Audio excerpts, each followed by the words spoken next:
I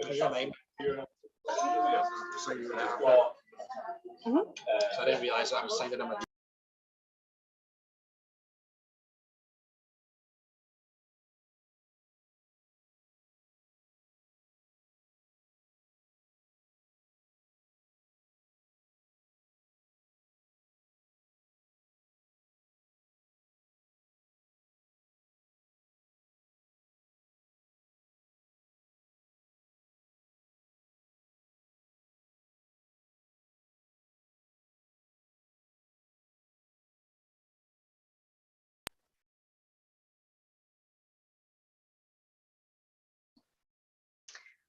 Hello, I am Amy Reitnauer Jacobs, President of Folk Alliance International's board, and I would like to welcome everyone joining us today to Folk Alliance's 2022 annual general meeting.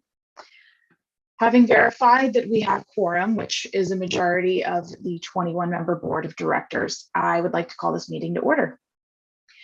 I want to begin by acknowledging the complexity and privilege of gathering online and the legacy of colonization embedded within the technologies, structures, and ways of thinking we use every day. We acknowledge that the Folk Alliance office is located in Kansas City on the ancestral indigenous land of the Osage, Kansa, Kaw, Kickapoo, and Oceti-Sakowin nations. I am personally speaking to you today from what is now known as Los Angeles, California, the traditional lands of the Kizh, Tongva, and Chumash people. We have members participating in today's Zoom who are able to comment in the chat and will be able to vote using a polling system. We also have non-voting members and non-members viewing today's AGM on various live stream platforms. We invite all of our attendees to find out more about the traditional stewards of their land where they join us from today. You can find that information by going to nativeland.ca, and you can share it in the chat box now.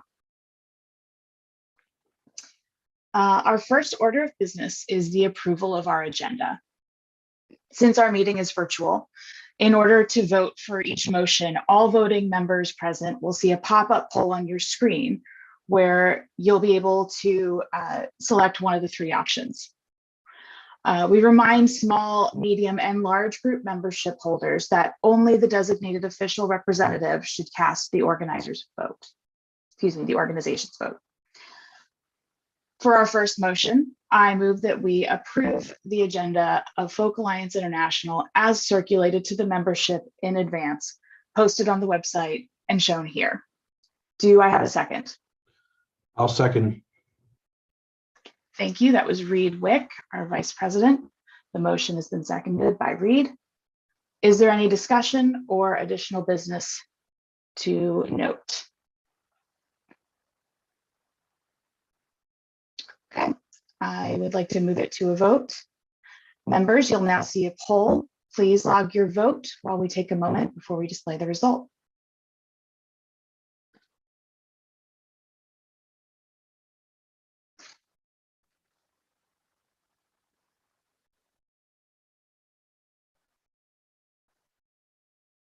Okay, the motion is approved.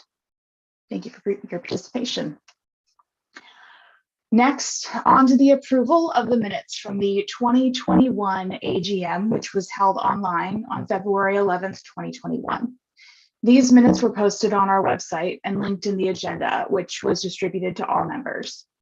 The minutes also included a list of all those present at last year's meeting, and we hope that everyone has had a chance to review them. As president, I move that we approve the minutes of the 2021 AGM as circulated. Do I have a second? Amy, this is Reed. I'll second again. Thanks, Reed. The motion has been seconded by Reed Wick. Are there any questions or corrections to the minutes?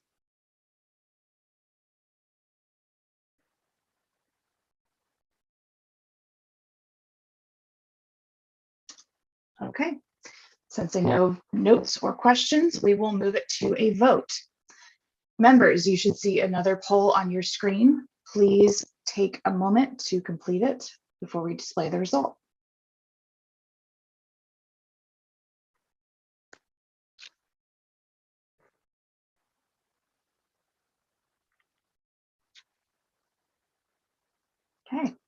Thank you for voting. The motion is approved. I'd like to now move on to my president's report. While once again, this meeting looks a little bit different than it has in years past, that has in no way slowed down the positive progress of this amazing organization. I'm excited to report on some of the major things that have been taking place over the last 15 months. Immediately following last year's AGM, Folk Alliance held its first online conference entitled Folk Unlocked, which was a resounding success. The spring was spent fundraising, providing additional online content and resources, and launching the Village Fund to provide grants to folk artists and self-employed industry members experiencing financial hardship from the pandemic. Against all odds, we closed our fiscal year in the black last June. But as the pandemic lingered and support was exhausted, FAI's board approved a deficit budget for the current fiscal year while the staff prepared to cautiously remount an in-person event. Unfortunately, last December, we were once again faced with the harsh reminder that this pandemic is not over. And facing the rising wave of the Omicron surge, the FAI board and staff, in consultation with the Kansas City Health Department and emergency services, assessed that it was not safe or possible to proceed with the February conference. To cancel outright or move entirely online would have been an enormous negative financial consequence. So we sought a solution and we were able to postpone this hybrid conference to May of this year. This date change has also brought up the question of how and when to adjust the dates of our annual general meeting. Should we keep them at the regularly scheduled time in February or sync them up with conference dates in May? In the end, we settled on something in between. And under the guidance of incoming Governance Committee Chair Ashley Shabankare and our fellow committee members, a referendum was held and 3 bylaw amendments were passed by the membership, which include shifting the election cycle to a 15-day vote period rather than 1 month, allowing the AGM to be held during the conference or online on a date before or after the conference at the annual discretion of the board, and updating our bylaws to identify electronic mediums such as email and online notifications as the official method for providing all member notices rather than print mail. This May, the board will be developing FAI's new strategic plan in collaboration with facilitator Liz Allen Fay of Strategy and Leadership LLC in Nashville. Informing this plan will be an organizational review from Team Dynamics, recommendations from our Cultural Equity Council, which you'll hear more about in our ED's report, and input from our entire community. If you've not done so already, we invite you to provide your feedback by participating in an 11-question survey you'll now see in the chat. A final reminder will be sent following this meeting, and the survey will close on Monday, April 11th. The last 2 years have been, without question, a challenge to everyone, and we've all been striving to make fiscally responsible decisions towards both the growth and sustainability of the organization and to serve all members of FAI. Under the adept leadership of our Development Committee Chair, Sarah Leichman, I'm pleased to report that we had 100% participation in the board, staff, and contractor donations to FAI.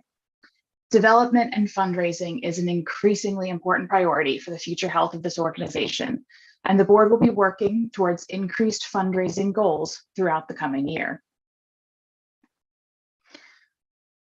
Right now, I'd like to take a moment to acknowledge our retiring directors and to thank them for their service. Enrique Chi, during his two-year appointed term, Enrique served on both the governance and finance committees. As a local Kansas City touring artist, he brought important Latinx perspective to conversations about FAI's ongoing equity efforts and advised staff related to fundraising and development activities throughout the city. Susie Gann. After supporting FAI for years by volunteering as a non-director on the nominations committee, Susie served a 2-year appointed term on the board with roles on Development Committee as the co-chair of nominations, where she supported the expansion of the candidate pool and brought critical new industry connections to the organization. Dina McLeod. Dina served on the board for a total of 6 years. During her time, she held an extended seat as the chair of the programming committee, which expanded into programming and awards eventually, served on the Regents Committee, and in her executive committee role as board secretary, she helped standardize FAI's corporate minutes. Carolina Rojas Posada. Carolina joined the board as FAI's first South American director. She brought an important and unique global perspective on the Latin American community from her role as a festival producer in Colombia and as part of the Circular Showcase Conference team, a Folk Alliance style event for South America. During her time as a director, she served on the development committee. Matt Sever. In his role as a director over a total of 6 years, Matt served on the membership committee and was chair of both the PRO Advocacy Committee and the Governance Committee, where he oversaw several referendums and internal policy developments. Matt represented the board as a member at large on the executive committee and eventually as vice president of the organization. And Lisa Schwartz.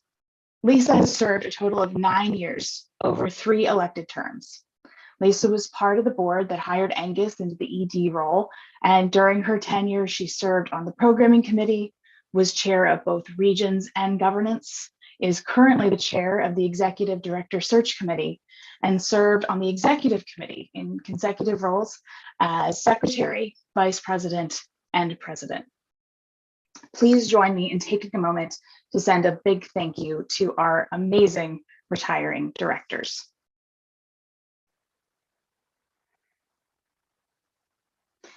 Now I'd like to acknowledge the board and to introduce our newest incoming directors. Every board has an executive committee that acts on behalf of the board between meetings, and per our bylaws, they serve 2-year ExCom terms. Following Alka Sharma's term end at the end of this meeting, in addition to myself, our incoming executive committee looks like this. Reed Wick, Vice President. Laura Thomas, Secretary. Kevin Dalton, Treasurer. And Rosalind Dennett, Member at Large. A special thank you to Alka for her years of service as Treasurer. If our remaining directors could turn their cameras on and put their hand up as I call their names, that would be appreciated.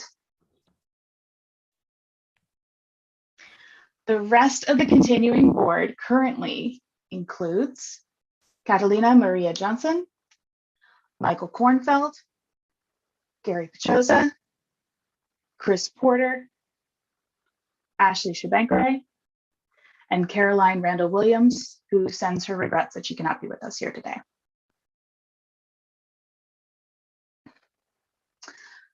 While we are sad to lose the collective knowledge and friendship of this year's outgoing directors, re-elected to our board are 3 incumbent directors: Lynn Singari, Gerald Torres, and Sarah Leishman.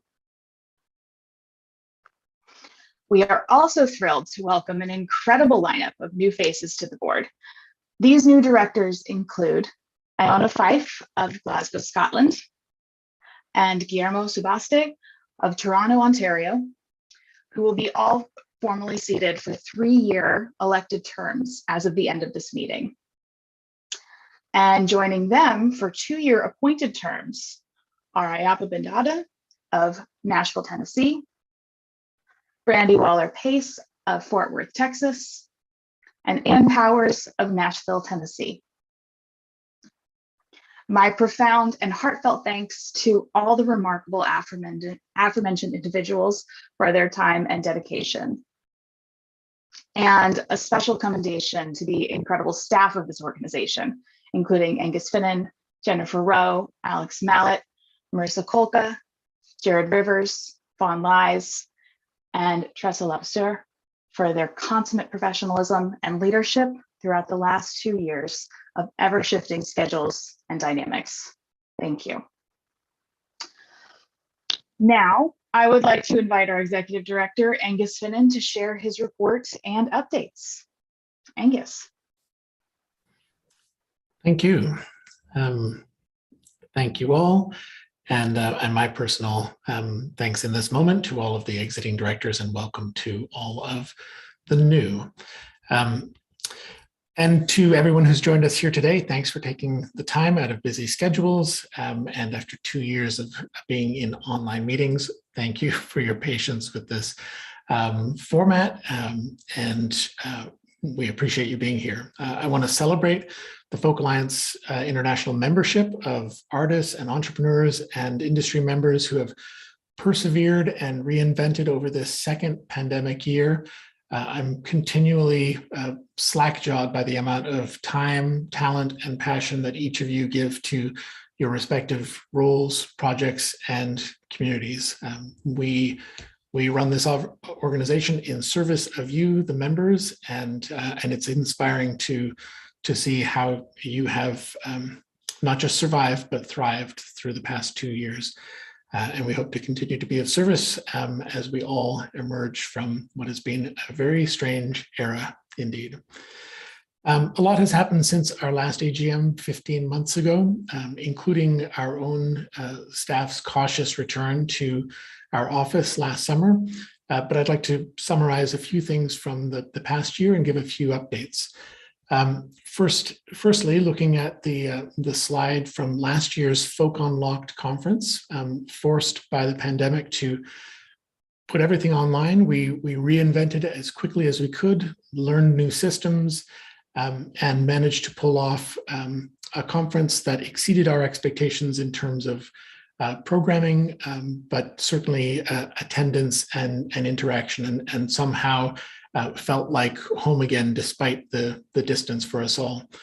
While there are stats there on that slide that show the scale of the event itself, one of the things that I wanted to highlight was not only because of the accessible nature of online programming, but after years of intentional outreach and new invitations to have folks self-identify at registration, we were able to work towards greater diversity goals in all of our programming. And I wanted to share that based on self-identified data, our panelist composition during the online conference last year, all of whom received honorariums, included 45% Black, Indigenous, and people of color representation, 13% LGBTQIA, and 7% panelists who identified as people with disability. And 69% of our panelists being female. So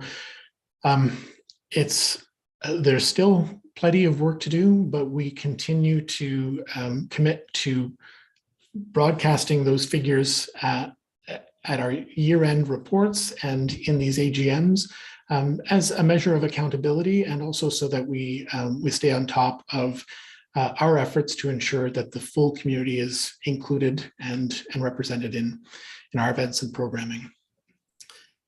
Following the conference, we obviously continued with fundraising efforts into the new year and into the end of our fiscal year at the end of June. One of the projects that we launched was the Village Fund. And this was a new initiative. It might have been of benefit 10 years ago. It will likely be a benefit from 10 years from now. But the pandemic certainly revealed the very vulnerable nature of the gig economy and our community, not just artists, but the many self-employed industry entrepreneurs and cottage industry level businesses that were deeply impacted. The Village Fund is a granting program that Folk Alliance administers, with 100% of donations that come into the fund going back out to the community, to artists and folk music entrepreneurs facing financial hardship in the form of $500 grants. In June of last year, the fund was launched and we awarded $25,000 in grants to folks across Canada, the US, and abroad. We had a second round in this fiscal year, towards the end of the summer. We made some adjustments to the process based on community feedback around equity. And we are preparing now for a third round. So having distributed $50,000, we're preparing for a third round, which we will be fundraising for later this spring. In fact, The fundraising event will take place on Pete Seeger's birthday, May 3rd, with the blessing of Pete's family. And we will be inviting everyone, and announcing this formally soon, but inviting everyone, whether you are an artist or not, to perform your favorite folk song, one favorite folk song, online under the campaign hashtag of For Pete's Sake Donate. And once again, all funds raised through the Village Fund will be distributed through grants by the end of the fiscal year. One of the projects that took an exciting twist last year was our Artist in Residence project, which annually seeks to partner artists with new organizations. Typically, it's one artist. We playfully tweaked the title to Artists in Their Residence last year, as everyone was stuck in their residence. And with the curation support of Chris Thiele, we paired 10 US-based artists with 10 non-US artists and commissioned co-writes of songs from their respective homes, then recorded from their respective homes, reflecting on the universal nature of the pandemic. Those songs were shared as a fundraising and awareness raising campaign for the Village Fund. Related to the Artist in Residence project, I just want to tease out a bit for this year. Our project will return to the title Artist in Residence, and we have commissioned champion fiddle player Saskia Tompkins to create a piece accompanying an audiovisual narrated account of her family's search to find their grandfather, who was an African-American GI stationed in England, who was forbidden to marry his white girlfriend at the time. Their daughter was part of what is seldom talked about in England, the half-caste or brown babies era, and was taken into an orphanage in part of the country's campaign to sort of keep the streets white, if you will, and was twice bought back out of the orphanage by Saskia's grandmother. Her story their family story is shared in the Mixed Museum, a London-based museum dedicated to revealing the story of multiculturalism and specifically the brown baby era of England. So we look forward to that being presented this year as part of the conference. The Cultural Equity Council is a project and initiative that was discussed first in New Orleans when we were announcing our draft cultural equity statement. At the heart of our stated community and organizational values is an intentional ongoing effort to ensure a diverse, equitable, inclusive, and accessible folk music industry, free of racism, harassment, and discrimination. And to address, encourage, and implement change in the folk community, Folk Alliance International committed to a now 8-year process of self-examination, training, and outreach to make necessary changes and nurture a more representative membership. We are now honored to have in place a Cultural Equity Council as a formal arm's-length listening body, independent of our board and staff. The council is receiving input from our affinity groups, from community testimonials, and we'll post a link in the chat momentarily, but they will also be convening a Cultural Equity Town Hall this coming Monday at 5 p.m. Central. And we invite you and anyone within the folk community, not just at Folk Alliance, but within the folk community, to attend this council, the town hall. The council's ultimate charge is to make recommendations that will inform FAI's board work towards the new strategic plan. In terms of the upcoming conference, we're thrilled to be just 2 months away from our first in-person event since January of 2020 with hybrid access. We're a few highlights. We're hosting 2 summits this year, one in advance focused on centering disability, and another at the conference itself, convening folklorists supported by the National Endowment for the Arts. There's an incredible program in person and online, and I want to thank in advance all of the panelists and participants. We're proud of the showcase lineup. We do appreciate that this year will not be a return to normal in the sense that not everyone is able to attend yet or comfortable coming back into a space. We will obviously have as many safety mechanisms and parameters in place. And there does need to be a time where we safely experiment with bringing this type of event back into real time for the community. And that is this year. Most of the programming will remain the same. There are modifications here and there, but we look forward to celebrating with now over 1,000 registered delegates for the conference. And with a few months to go, we look forward to seeing more folks joining us soon.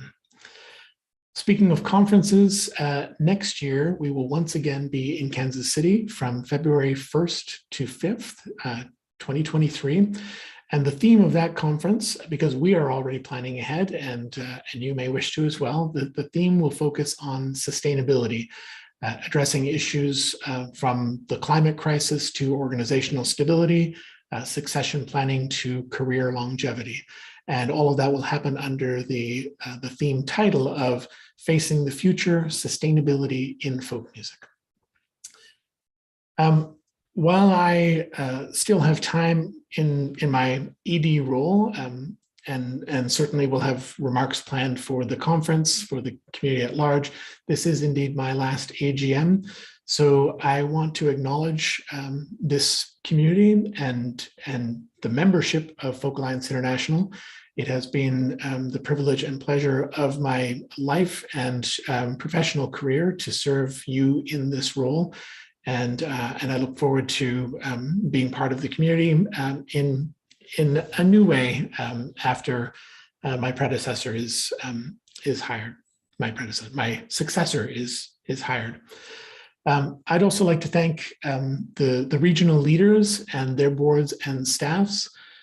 Since 2015, we've been meeting annually with the regional leaders to better understand how FAI can augment and support each region. And I continue to be amazed by the creative, meaningful, and grassroots work done at the affiliate level to serve their respective communities. The relationship between an ED and a board is a special and unique one, and it can often be interesting and challenging. And the latter, the interesting and challenging part, has not been so of my time here. It has been an absolute pleasure and honor to work with all of the boards over the past 8 years. And I want to thank the current board, including those who have just joined us, and indeed all of the directors who are retiring and who have retired from the board over the past 8 years. Meaningful change within an organization can't just be at a program level at the conference or in terms of the posters and outward look of an organization. It has to be throughout. And most importantly, it has to be at the highest level of authority, which is the board. And that meaningful change must start at the top and go straight through to the bottom. The board you see today maintain the incredible professional profile and excellence of our board of 8 years ago, just as that same level of professional excellence was there 15 years ago, 20 years ago, 34 years ago. But today's board, through successive years of outreach and strategy, reveals an intentionally deepened and broader relationship to our full community, one that dovetails with all of the work we've done to make our organization more inclusive, equitable, and representative. And I couldn't be prouder than to see the board that is leading this organization into the future as we sit down to create the new strategic plan in the coming months.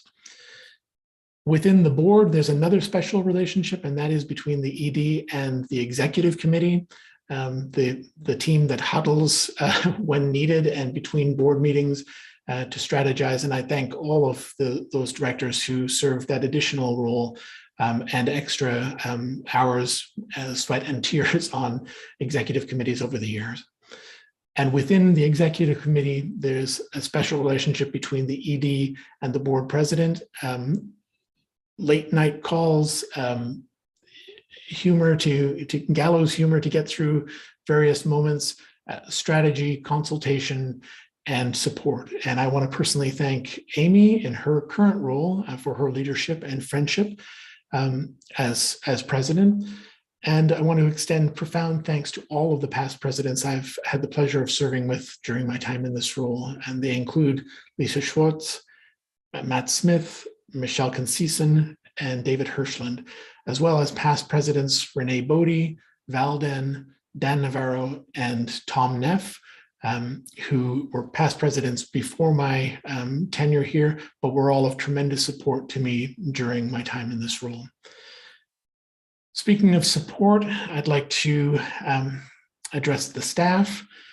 It takes a village, and that is true of Folk Alliance just as much as it is of anything else. The slide you're seeing here is a list of the many amazing people who have come through Folk Alliance's door in staff roles, consulting roles, support roles, year-round positions, momentary stepping up during the conference and at other times of year. These folks gave of their time and talent, and they are part of the story of this latest era, and my heartfelt thanks go out to them. I also want to thank the current office staff and the year-round contractors of Folk Alliance International who show up daily in support of the mission of this organization, piecing together programs, resources, conversations, and ensuring that we stay relevant and of service to you, the members.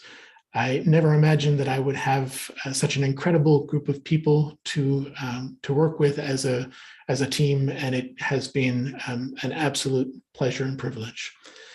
So my heartfelt thanks on that slide to Gerald, Alex, Marissa, Fawn, Tressa, Tisha, Eunice, Sarah, and Lily.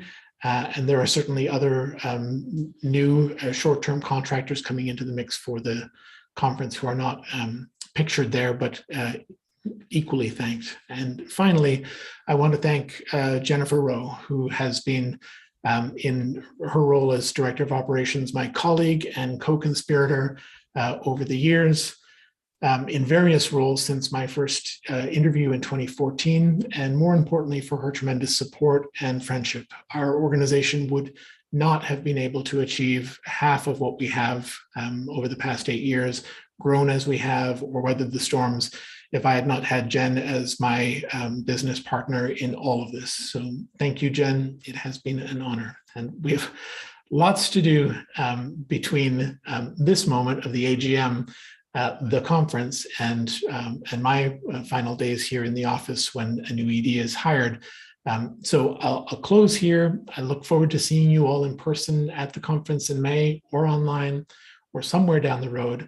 And I'll be happy to take any questions at the end following the Treasurer's report, for which I have the pleasure of introducing my longtime friend and peer, Alka Sharma.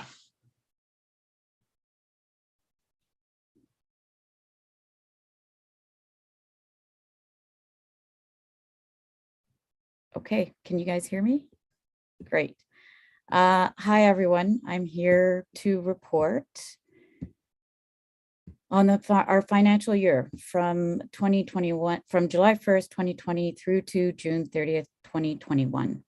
The financials I'm reporting on were linked in the agenda sent in advance of this meeting and are provided here in the members chat.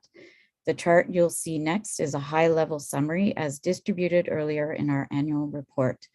And I'll be making a motion for the membership to accept the financials as presented at the end of my report.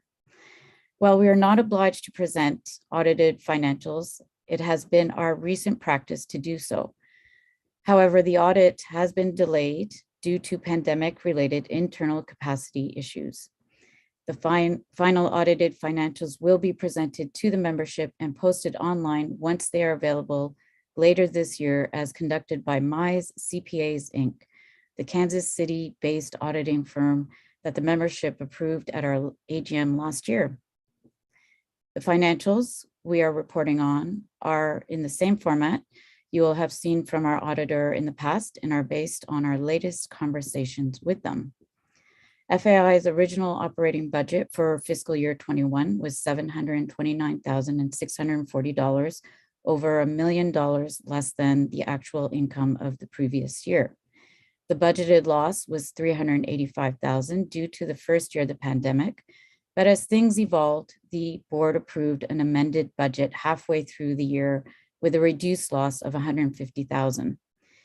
Incredulously, despite the times and waiving all membership fees, FAI was able to end the year with funds to add to our reserve. This was made possible by, one, the success of the online conference, which exceeded original revenue targets. Two, securing pandemic relief and stimulus grants, including 2 CARES Act grants totaling $75,000 and second payroll protection program grant for $114,000. 3, increased community support, including an anonymous $100,000 donation through a donor-advised fund. As shown on the slide, our total income was just over $968,849, with a total expenses of $940,000 and $151. For a June 30th year and operational profit of approximately $28,796. In terms of our revenue sources, 22% was from conference income, meaning registrations and sponsorships. 2% was from membership dues, and 65% came from donations, grants, and fundraising. The remaining percentage is made up of barters and other revenue. In terms of our expenses, 70% were related to program services, meaning the cost of conference and year-round programming, while 24% relate to general administration, management, and 7% relating to fundraising. The year-end profit was added to our reserve, which totaled just over $800,000 as of June 30th, 2021. Now, that ends my report for fiscal year 2021. The next item of business is the acceptance of the fiscal year 2021 financial report. So I move that the membership accept the fiscal year 2021 financial report as presented. Do we have a second? Okay, it's Kevin. I'll second. Thank you, Kevin. Are there any questions or discussions? Okay.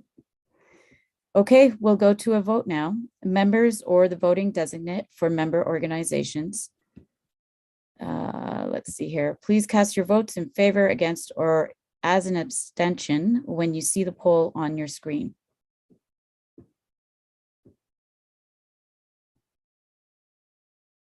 I don't see the poll, but I am assuming that the motion has approved. There we go. Thank you. Yes. Okay. It has been approved. Thank you. So finally, I'd like to share that it has been an absolute pleasure serving Folk Alliance International in the role of treasurer since 2017. And I'd like to personally thank Angus and Jennifer always for steering FAI, but especially during these last 2 years of the pandemic. It's been a long haul and they steered the organization with grace and finesse. So thank you so much. Now, I would like to introduce our new treasurer, Nashville-based certified financial planner, Kevin Dalton, to provide an update on the current fiscal year. Thank you, Alka. Large shoes to fill. Hi, everyone. I've been on the board a year now, and I'm delighted to take on this role. A lot has happened since our last fiscal year, and we're now just 3 months away from our current fiscal year end. So I'd like to provide an update on where we sit. As announced in May 2020, the board and staff anticipated a 2-year loss totaling over $500,000. And while we were able to turn things around in the first year of the pandemic, and now we're reemerging with an in-person event, we still have a projected loss, unfortunately. It is, however, far less than we originally anticipated. And as Alka mentioned, we have a robust reserve to cover the loss. The slide that you see now, I was going to share with you to illustrate the original budgeted loss from our vantage point last June. And there are 2 updated scenarios. The 2 in the middle forecast developed in mid-December. That was based on our critical business modeling. And then a final option, the far right, was our escape hatch plan to push the conference to May. So for many reasons, let's see, let's start with the left side, the berry colored chart. Originally it was a $129,000 loss, which was a cautious yet optimistic calculation based on being able to mount an in-person event in February with 2,000 delegates in attendance. For many and obvious reasons, including 2 new COVID variants, continued travel restrictions, which resulted in lagging revenue from registrations, membership fees, and sales. We looked at some other options in December, which are the 2 in the center. Number 1 in yellow was continue the in-person conference despite rising cases and risk even less attendance, which would create hotel penalties with the terms of our room per night contract. So that would have resulted in a projected loss of approximately $314,000. The other option we considered was to flip to an online conference and incur a massive contract cancellation penalty, which would resulted in a over $400,000 loss. So obviously, to avoid both of those scenarios, the staff worked with the hotel and production staff to find the one and only remaining week in the year that the conference could be produced, which is how we arrived on the decision to postpone until May. So that is, we're going to look at the far right now. The 2 scenarios, the current scenario is actually the light blue, which would be 1,000 attendees, which was roughly what we have right now, would project a rough estimate $225,000 loss, and potential based on our ambitious goal of 2,000 delegates, it could be cut down to only 100,000. So from $500,000 down to 100,000 potentially. And of course, the staff are seeking grants and donations to offset the loss even further. However, I'll mention again that we have a robust reserve that will cover the loss under any of the scenarios that we've laid out here. I wish I had better news to share out the gate. However, this is the reality, and as seen in the bigger picture, though, this isn't the first year that the Folk Alliance has had a deficit year, and we're far better off than we thought we were going to be when the pandemic started. And we have plenty of reserves, and I feel like we'll be very strong moving forward. That concludes the budget updates, and there's one more bit of business, which is the appointment of our auditor for the fiscal year 2022. And we suggest using the same Kansas City-based firm we've used since relocating in 2014. You can see it on the screen here, Mize CPAs. So I move that the membership approve the appointment of Mize CPAs to conduct the audit for the current fiscal year 2022. Do I have a second? Kevin, I'll second. It's Ulka. Okay, thank you. And are there any questions or discussions? I don't think so. So we'll go to a vote now. Members or the voting designate for member organizations. Please cast your votes in favor, against, or abstention when you see the poll on your screen.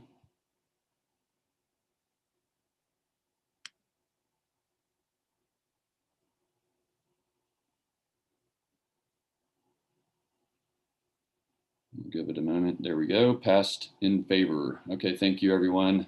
The motion is approved. Amy, I'll hand it over to you, I think. Thank you so much, Kevin and Alka. Okay. As no new business was declared for the agenda, I'd like to make a final comment before opening the floor for general questions and comments. It takes a true leader to know when to hand over the reins, and no one has been a better example of this than our current ED, Angus Finnan. Over the last 8 years, he has guided FAI into a whole new era, one of more inclusiveness, economic solvency, and progressive expansion, but always with an eye towards reverence and respect for the history of the genre and organization. And so it is bittersweet for us to be holding what will be our final AGM with Angus today. After he expressed his intent to step down, former board president Lisa Schwartz, who currently serves as the chair of the ED search committee, began the process of working with Arts Consulting Group to find our next leader. The job description was publicly posted this week, and we look forward to announcing the new executive director by the end of the summer. Angus is the truest example of leaving a place better than you found it, and we are so grateful for his incredible leadership and friendship for the better part of a decade. Angus, a very special thanks to you from all of us. Thanks, Amy. Okay, we will now open the floor for general comments, which we encourage you to share via the chat or by raising your hand.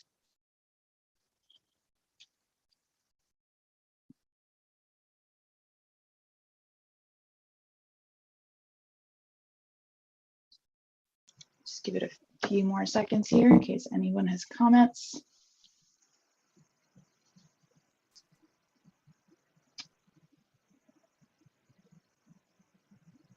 Okay. Seeing no other notes. Paul,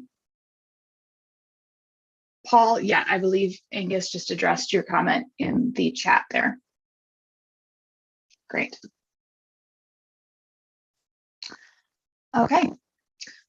Before we conclude today's AGM, I would like to say that while this coming year will no doubt bring new challenges and changes, there is no question in my mind that Folk Alliance International will be ready to face whatever lies ahead.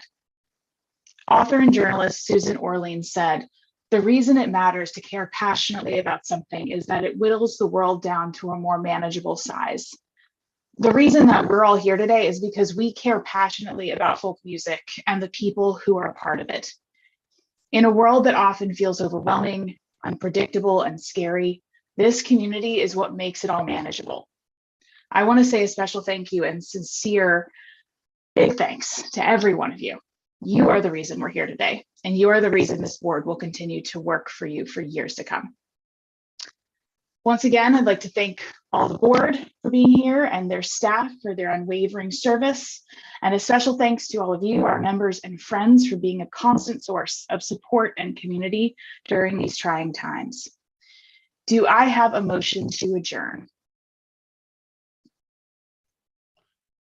This is I Reed. I'll move make to a motion. adjourn. Oh. I'm going to give that one to Lisa for her last motion. And Reed will second. All right. Thank you, Lisa and Reed. And we will see many of you very soon in Kansas City. Thank you so much.